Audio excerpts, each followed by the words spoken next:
Hello guys, welcome to my YouTube channel. I hope आप सब ठीक होंगे। आज हम पढ़ेंगे भूगोल का चैप्टर 5, पृथ्वी के प्रमुख परिमंडल।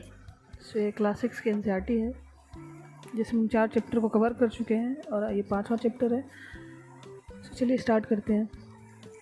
इसमें हम पढ़ेंगे भूमंडल, वायुमंडल, जलमंडल और जीवमंडल के बारे में।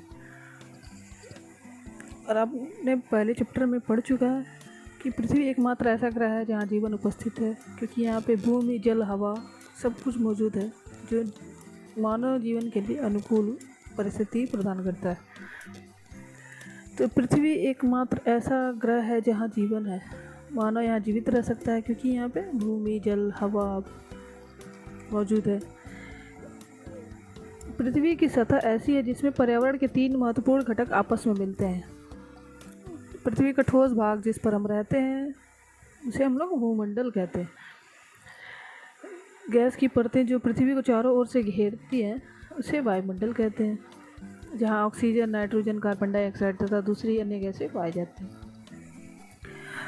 पृथ्वी के बहुत बड़े भाग पर जल पाया जाता है जिसे हम लोग जलमंडल कहते हैं। तो इसे हम आसानी से डिस्क्राइब कर सकते हैं। तो जलमंडल में जल की सभी अवस्थाएं हैं, जैसे कि बर्फ, जल, जलवाष्प। अब पढ़ते हैं जीवमंडल। तो जीवमंडल क्या है? एक ऐसा सीमित क्षेत्र जहाँ स्थल, जल, हवा एक साथ मिलते हैं, जहाँ सभी प्रकार के जीवन पाए जाते हैं, तो उसे हम लोग जीवमंडल कहते हैं। चलिए जानते हैं इस इंग्लिश में इसे क्या कहते हैं। लिथोस का अर्थ होता है पत्थर, इसीलिए हम लोग भूमंडल को लिथोस्फीयर कहते हैं। एटमॉस का अर्थ होता है वाष्प, इसलिए हम लोग वायुमंडल को एटमॉस्फेयर कहते हैं। अभिउदय का मतलब होता है जल, इसे हम लोग हाइड्रोस्फीयर कहते हैं, जल मंडल। अब बायोस का अर्थ है जीवन, इसीलिए हम लोग जीवमंडल कहते हैं। तो चलिए अब हम एक एक करके पढ़ते हैं। भूमंडल। तो पृथ्वी के ठोस भाग को भूमंडल कहा जाता है। यह भूपर्पट्टी की चट्टानों तथा मिट्टी की पतली परतों का बना होता है, जिसमें हम लोग रहते हैं, चलते हैं, दौड़ते हैं, उसे हम लोग भूमंडल कहते हैं। और इसमें जीवों के लिए पोषक तत्व भी पाए जाते हैं। पृथ्वी की सतह को 2 मुख्य भागों में बांटा जाता है। पहला है महाद्वीप और दूसरा है महासागरीय बेसिन। तो आपको पता ही होगा कि कितने महाद्वीप होते हैं? 7 महाद्वीप होते हैं। और महासागर 5, जो सभी महासागर क्या होते हैं? आपस में एक दूसरे से जुड़े हुए हैं। तो समुद्री जल का तल सभी जगह समान होता है, लेकिन स्थल की जो ऊंचाई है किससे मापी जाती है? समुद्र तल से मापी जाती है, जिसे शून्य माना जाता है।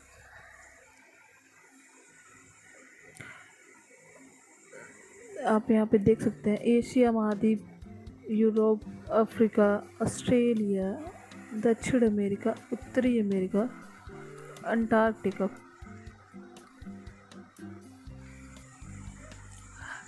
विश्व का सबसे ऊंचा पर्वत कौन सा है? माउंट एवरेस्ट, जिसकी समुद्र तल से ऊंचाई 8,848 मीटर ऊंचा है। और विश्व का सबसे गहरा मरियाना गर्त कहाँ पाया जाता है? प्रशांत महासागर में। इसकी गहराई कितनी है? 11,022 मीटर। इसको हम लोग याद रख सकते हैं, कभी कभी फैक्ट वाइज क्वेश्चंस आ जाते हैं।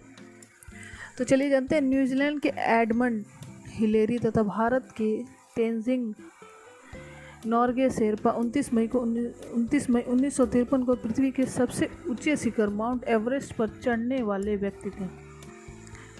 तो सबसे पहले माउंट एवरेस्ट पर चढ़ने वाले व्यक्ति कौन है? Edmund Hillary.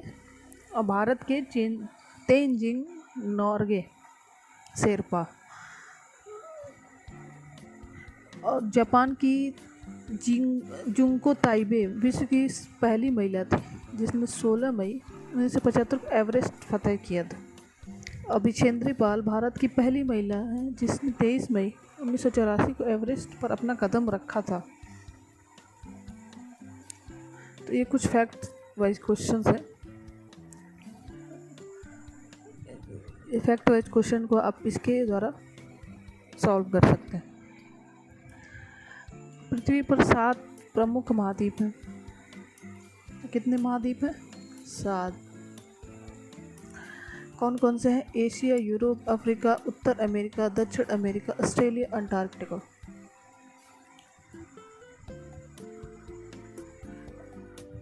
अब इस स्थल का जो बहुत बड़ा भाग उत्तरी गोलार्ध में पाया जाता है उसे हम लोग स्थलीय गोलार्ध भी कहते हैं। तो एशिया विश्व का सबसे बड़ा महाद्वीप है। ये पृथ्वी के कुल क्षेत्रफल के 1/3 भाग में फैला है। यह महाद्वीप पूर्वी गोलार्ध में स्थित है। कर्क रेखा इस महाद्वीप से होकर गुजरती है। एशिया के पश्चिम में यूराल पर्वत है। तो आप मेरे साथ पॉइंट वाइज नोट करते भी चल सकते हैं कि यह महाद्वीप पूर्वी गोलार्ध में स्थित है। कर्क रेखा इस महाद्वीप से होकर गुजरती है और एशिया के पश्चिम में यूराल पर्वत है जो एशिया और यूरोप को अलग करता है। और यूरोप और एशिया को मिला के हम लोग कहते हैं यूरेशिया। यूरोप एशिया से बहुत छोटा है। यह महाद्वीप एशिया के पश्चिम में स्थित है। तो पूर्व में एशिया और पश्चिम में यूरोप है। आर्कटिक वृत्त इससे होकर गुजरता है। यह 3 तरफ से जल से घिरा है। तो आप मानचित्र में अगर आपके पास एटलस है तो आप खोल के उसमें देख सकते हैं और इसकी सही स्थिति की जानकारी प्राप्त कर सकते हैं। तो अब जानते हैं अफ्रीका के बारे में। अफ्रीका एशिया के बाद विश्व का दूसरा सबसे बड़ा महाद्वीप है। तो कभी कभी इस तरह से क्वेश्चन पूछ सकता है कि विश्व का दूसरा सबसे बड़ा महाद्वीप कौन सा है। और इसमें एक खास बात यह है कि विषुवत वृत्त यानी कि 0 डिग्री अक्षांश महाद्वीप के लगभग मध्य से होकर गुजरती है। अफ्रीका का बहुत बड़ा भाग उत्तरी गोलार्ध में स्थित है। यह एक ऐसा महाद्वीप है जिससे होकर कर्क रेखा, विषुवत रेखा और मकर रेखा तीनों रेखाएं गुजरती हैं। इस तरह से भी क्वेश्चन पूछ सकता है ऐसा कौन सा देश है, ऐसा कौन सा महाद्वीप है जिससे होकर तीनों रेखाएं गुजरती हैं, यानी कि कर्क रेखा, विषुवत रेखा और मकर रेखा। सहारा का रेगिस्तान विश्व का सबसे बड़ा गर्म रेगिस्तान है जो कि कहाँ स्थित है? अफ्रीका में। यह महाद्वीप चारों तरफ से समुद्र एवं महासागरों से घिरा है। अब विश्व की सबसे लंबी नदी नील नदी अफ्रीका से होकर गुजरती है। तो आप एटलस में जाकर चेक कर सकते हैं कि कर्क रेखा, मकर रेखा तथा विषुवत रेखा किन किन अफ्रीका के किन किन भागों से होकर गुजरती है। और इस तरह के भी क्वेश्चंस आ जाते हैं। पढ़ते हैं उत्तर अमेरिका के बारे में। यह विश्व का तीसरा सबसे बड़ा महाद्वीप है। यह दक्षिण अमेरिका से एक सक्रिय स्थल से जुड़ा हुआ है जिसे पनामा स्थल संधि कहते हैं। अब स्थल संधि क्या होती है? स्थल संधि स्थल का एक सकरा भाग होता है जो दो बड़े स्थलीय भागों को एक साथ जोड़ता है। यहाँ आप देख सकते हैं ये उत्तरी अमेरिका और ये दक्षिणी अमेरिका, इन दोनों को जोड़ने वाली स्थल संधि जो कि पनामा। यह महाद्वीप पूरी तरह से उत्तरी तथा पश्चिमी गोलार्ध में स्थित है। यह महाद्वीप तीनों महासागरों से घिरा है। वो तीनों महासागर कौन से हैं? कमेंट सेक्शन में बताइए। चले पढ़ते हैं दक्षिण अमेरिका। दक्षिण अमेरिका का अधिकांश भाग दक्षिणी गोलार्ध में स्थित है। इसके पूर्व एवं पश्चिम में कौन से 2 महासागर स्थित हैं? तो क्या आपको पता है कि इसके पूर्व और पश्चिम में कौन कौन से महासागर स्थित हैं? तो यहाँ आप देख सकते हैं ये पूर्व अटलांटिक महासागर और ये पश्चिम में प्रशांत महासागर। तो इस तरह से हम एटलस की सहायता से सही स्थिति की प्राप्ति कर सकते हैं। और विश्व की सबसे लंबी पर्वत श्रृंखला इसके उत्तर से दक्षिण की ओर फैली हुई है। तो विश्व की सबसे लंबी पर्वत श्रृंखला कौन सी है? एंडीज। दक्षिण अमेरिका में विश्व की सबसे बड़ी नदी अमेजन तो सबसे लंबी नदी नील नदी जो कि अफ्रीका में से होकर गुजरती है, और सबसे बड़ी नदी जिसका बेसिन बड़ा है अमेजन नदी, वो कहाँ स्थित है? दक्षिण अमेरिका में।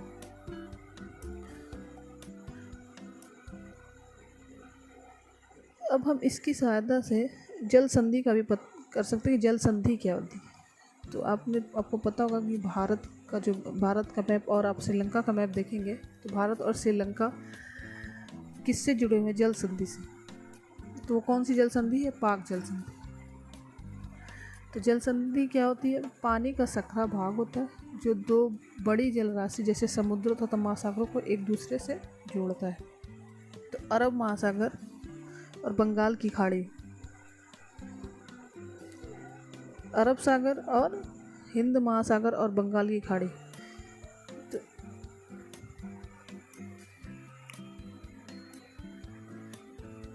अब पढ़ते हैं ऑस्ट्रेलिया के बारे में। तो ऑस्ट्रेलिया विश्व का सबसे छोटा महाद्वीप है। तो अगर आपको ये क्वेश्चन आ सकता है, विश्व का सबसे छोटा महाद्वीप ऑस्ट्रेलिया, जो पूरी तरह से दक्षिणी गोलार्ध में स्थित है। यह चारों तरफ से समुद्रों और महासागरों से क्या हुआ? घिरा हुआ है, इसलिए इसे द्वीपीय महाद्वीप कहते हैं। तो ये भी क्वेश्चन पूछ सकता है कि द्वीपीय महाद्वीप कौन सा है? 4 ऑप्शन दे सकता है, तो आप ऑस्ट्रेलिया को बता सकते हैं। अब अंटार्कटिका एक बहुत बड़ा महाद्वीप है जो दक्षिणी गोलार्ध में स्थित है। दक्षिणी ध्रुव इस महाद्वीप के मध्य में स्थित है। चूँकि यह दक्षिणी ध्रुव क्षेत्र में स्थित है, इसलिए हमेशा मोटी बर्फ की परतों से ढका होता है। यहाँ किसी भी प्रकार का मानव निवास नहीं होता है, क्योंकि यहाँ मानव के लिए अनुकूल परिस्थिति नहीं है। यहाँ कई देशों की शोध केंद्र भी स्थित हैं और भारत के भी स्थित हैं। और कौन कौन से हैं वो? मैत्री और दक्षिण गंगोत्री। तो ये हो गया महाद्वीप का पार्ट। तो अभी हमने भूमंडल पढ़ा, अब पढ़ते हैं जलमंडल। तो पृथ्वी को नीला ग्रह क्यों कहते हैं? क्योंकि यहाँ पे 71% पानी पाया जाता है, यानी कि जल। तो जल का कितना भाग है? 71%, और 29 भाग स्थल है जिस पे महाद्वीप स्थित है। तो जलमंडल में जल के सभी रूप उपस्थित हैं, जैसे वाष्प, हिम नदियाँ हो गए, भूमिगत जल हो गया, झीलें हो गए, महासागर। पृथ्वी पर पाए जाने वाले जल का 97% से अधिक भाग महासागरों में पाया जाता है।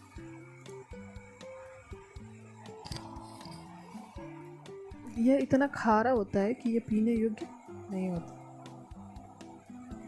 तो 71% में 97% खारा जल होता है जो कि पीने योग्य नहीं है। तो जो शेष जल का भाग जो कि 3% है,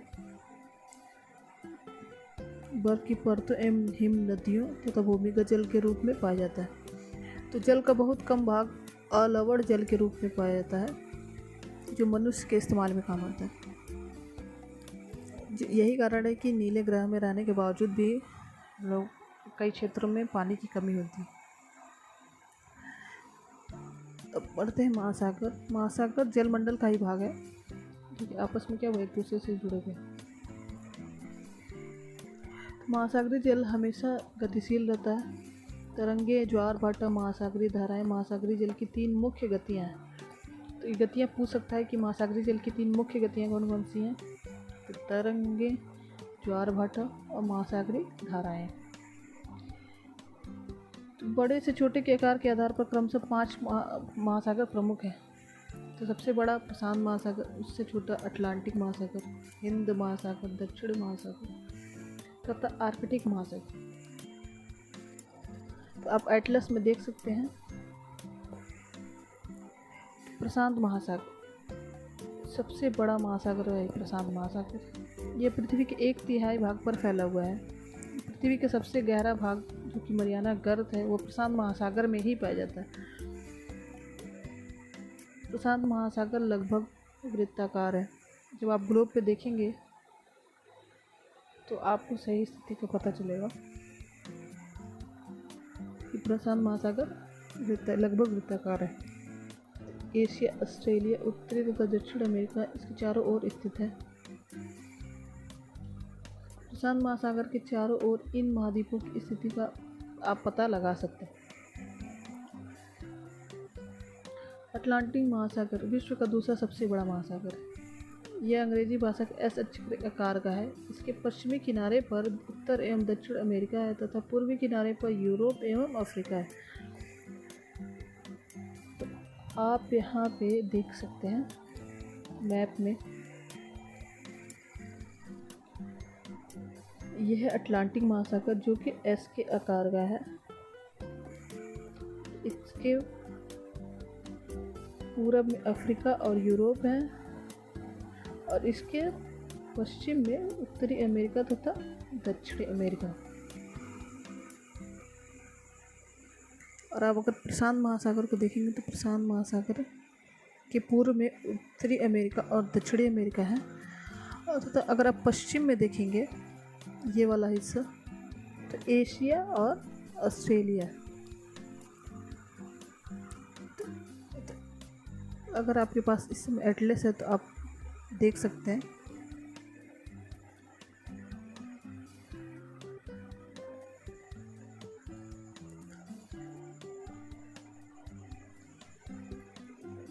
अब ये जो अटलांटिक महासागर का ये हिस्सा दंतुरित होता है, इसीलिए यहाँ पे व्यापार की दृष्टि से यह सबसे व्यस्त महासागर है, क्योंकि यहाँ पे प्राकृतिक पोताश्रयों और पत्तनों के लिए आदर्श स्थिति होती है। जो कि इसकी दंतुरित तट रेखा है वो आदर्श स्थिति उपलब्ध होती है यहाँ पे। पढ़ते हिंद महासागर। हिंद महासागर ये एक ऐसा महासागर है जिसका नाम किसी देश के नाम पर पड़ा है। तो ऐसे क्वेश्चंस पूछ सकते हैं कि कौन सा महासागर है जिसका नाम किसी देश के नाम पर पड़ा है। तो हिंद महासागर, तो भारत को हम लोग हिंदुस्तान कहते हैं, इसीलिए वहाँ इससे हिंद से हिंद महासागर। यह महासागर लगभग त्रिभुजाकार है। इसके उत्तर में एशिया, पश्चिम में अफ्रीका तथा पूर्व में ऑस्ट्रेलिया स्थित है। अब पढ़ते हैं दक्षिणी महासागर। दक्षिणी महासागर अंटार्कटिका महाद्वीप के चारों ओर से घेरता है। यह अंटार्कटिका महाद्वीप से उत्तर की ओर 60 डिग्री दक्षिणी अक्षांश तक फैला हुआ है। आर्कटिक महासागर उत्तर ध्रुव वृत्त में स्थित है। यह उत्तर ध्रुव के चारों ओर फैला हुआ है। यह प्रशांत महासागर से छिछले जल वाले एक संकरे भाग से जुड़ा है जिससे बेरिंग जल संधि के नाम से जाना जाता है। तो ऐसे क्वेश्चंस कभी पूछ सकते हैं वन लाइनर। यह उत्तरी अमेरिका के उत्तरी तटों तथा यूरेशिया से घिरा हुआ है। तो अब पढ़ते हैं वायुमंडल। तो वायुमंडल की 5 परतें हैं: क्षोभ मंडल, समताप मंडल, मध्य मंडल, आयन मंडल और बहिर्मंडल। तो हमारी पृथ्वी चारों ओर गैसों की परत से क्या वो घिरी हुई है, जिसे वायुमंडल कहा जाता है। वायु की यह पतली परत इस ग्रह का महत्वपूर्ण एवं अटूट भाग है, जो हमें क्या करती है, सूर्य की किरणों से बचाव करती है, हानिकारक किरणों से बचाता है हमें। वायुमंडल 1600 किलोमीटर की ऊंचाई तक फैला है। वायुमंडल को उसके घटकों, तापमान तथा अन्य के आधार पर 5 परतों में बांटा जाता है। तो पहली परत कौन सी है? क्षोभ मंडल। दूसरी है समताप, मध्य मंडल, आयन मंडल, बहिर्मंडल। वायुमंडल मुख्यतः ऑक्सीजन एवं नाइट्रोजन का बना है, जो कि साफ एवं शुष्क हवा का 99% भाग है। आयतन के अनुसार नाइट्रोजन 78%, ऑक्सीजन 21% और दूसरी गैसें जो अन्य गैसें 1%, कार्बन डाइऑक्साइड, आर्गन इत्यादि। इन सबकी कितनी मात्रा है? 1%। तो ऑक्सीजन सांस लेने के लिए बहुत आवश्यक है, ये सब आपको पता ही होगा। नाइट्रोजन प्राणियों की वृद्धि के लिए आवश्यक है। क्योंकि कार्बन डाइऑक्साइड बहुत कम मात्रा में है, लेकिन पृथ्वी के द्वारा जो छोड़ी गई ऊष्मा को अवशोषित करती है, जिससे क्या होती है, पृथ्वी गर्म रहती है। तो पृथ्वी किसकी सहायता से गर्म रहती है? कार्बन डाइऑक्साइड, अब जो कि पौधों के लिए भी आवश्यक है। तो कार्बन डाइऑक्साइड गैस आवश्यक है, लेकिन इस समय कार्बन डाइऑक्साइड गैस की मात्रा वायुमंडल में बढ़ रही है, जिससे ग्लोबल वार्मिंग का सामना करना पड़ रहा है। ऊंचाई के साथ साथ वायुमंडल के घनत्व में क्या आती है? भिन्नता आती है। तो जैसे जैसे हम लोग ऊंचाई पर जाते हैं, ऑक्सीजन की मात्रा क्या होती है? कम होती जाती है, घनत्व कम होता जाता है वायु का। इसीलिए जब आपने देखा होगा कि माउंटेनियर्स पहाड़ पर जब चढ़ते हैं तो अपने साथ एक ऑक्सीजन सिलेंडर लेके चलते हैं, जिससे जब उन्हें अनकंफर्टेबल फील हो तो वो उसकी सहायता ले सकें।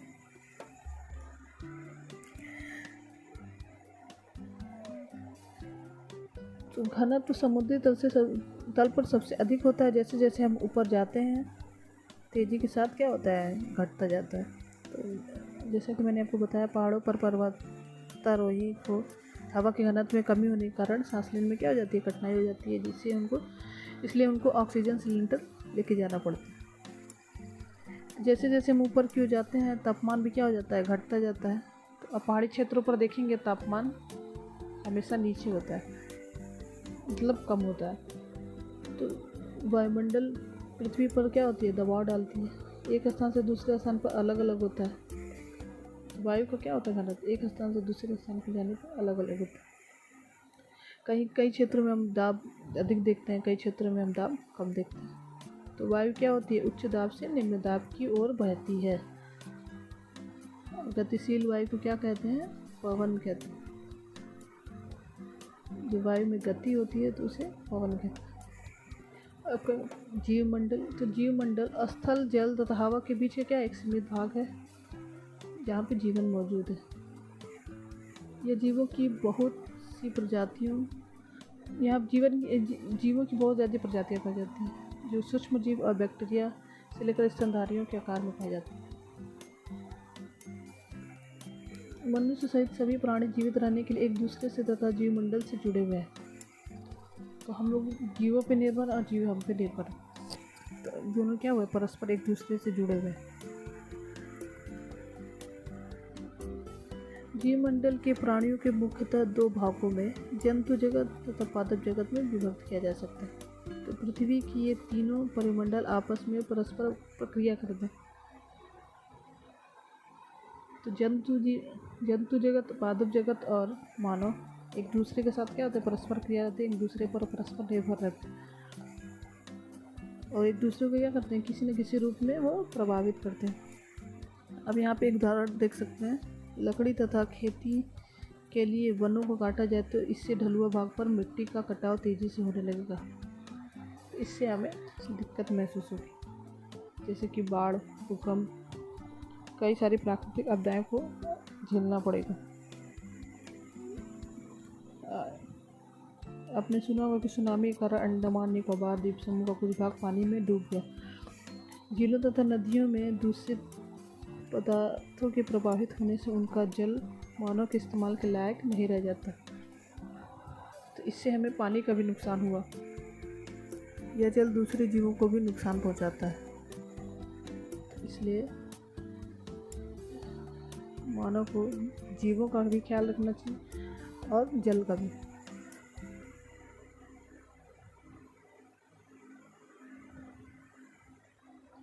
तो उद्योगों, तापीय विद्युत संयंत्रों तथा गाड़ियों का उत्सर्जित पदार्थ वायु को क्या करता है? प्रदूषित करता है, जिससे ग्लोबल वार्मिंग बढ़ता है।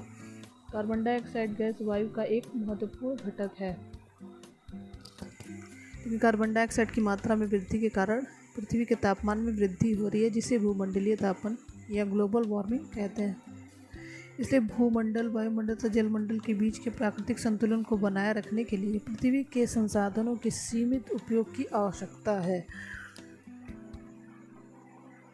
इसीलिए हमें वायुमंडल का ख्याल रखना होगा, जिससे कि हम सुगम स्थिति प्रदान कर सकें और सहज जीवन जी सकें। पृथ्वी के 4 प्रमुख परिमंडल कौन से हैं? भूमंडल, जलमंडल, वायुमंडल और जीवमंडल। पृथ्वी के प्रमुख महाद्वीप कौन से हैं? 7 महाद्वीप। कमेंट सेक्शन में बताइए वो 7 महाद्वीप कौन कौन से हैं। 2 महाद्वीप के नाम लिखिए जो पूरी तरह से दक्षिणी गोलार्ध में स्थित है। तो 2 महाद्वीप कौन कौन से हैं? ऑस्ट्रेलिया और अंटार्कटिका। वायुमंडल के विभिन्न परतों के नाम लिखिए। 5 परत कौन कौन से हैं? अगर आपको याद है तो कमेंट सेक्शन में लिखिए और बताइए मुझे। पृथ्वी को नीला ग्रह क्यों कहा जाता है? तो यहाँ पे 71% जल की उपस्थिति है, इसलिए इसे नीला ग्रह है। और पहले चैप्टर में आपने पढ़ा होगा कि चंद्रमा से देखने पर हमें पृथ्वी नीला दिखाई देती है क्योंकि यहाँ पे पानी की मात्रा ज़्यादा है। तो उत्तरी गोलार्ध को स्थलीय गोलार्ध क्यों कहा जाता है?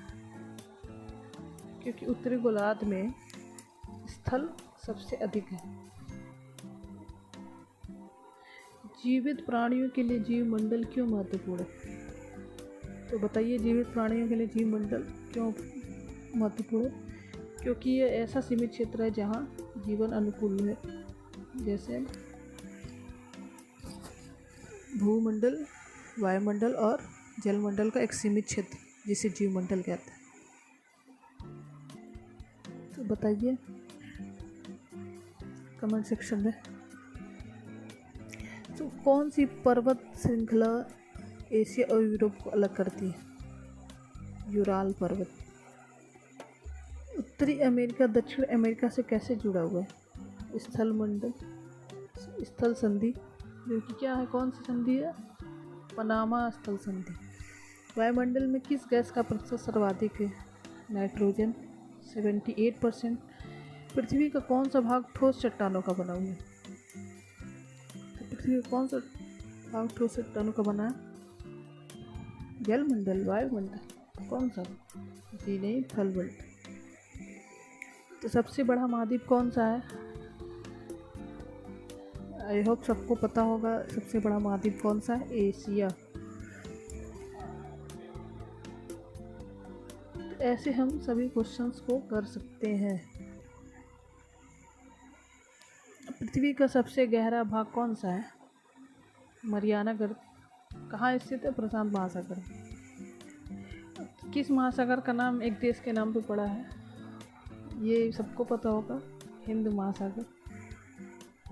स्थल मंडल, स्थल जल एवं हवा का एक सीमित भाग कौन सा है? अभी मैंने आपको ऊपर बताया, जो जीवन के लिए अनुकूल है, सहायक है, जीवमंडल।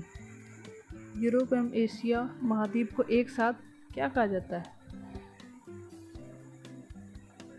यूरेशिया। पृथ्वी का सबसे ऊंचा पर्वत शिखर कौन सा है? Mount Everest. आई होप आपको चैप्टर पसंद आया होगा। तो चैप्टर यहीं पे समाप्त होता है। चलिए मिलते हैं नेक्स्ट चैप्टर में। तब तक के लिए बहुत बहुत धन्यवाद। अगर आपको ये चैप्टर पसंद आया तो मेरे चैनल को लाइक, कमेंट और सब्सक्राइब करें। तो चलिए मिलते हैं नेक्स्ट चैप्टर में। धन्यवाद।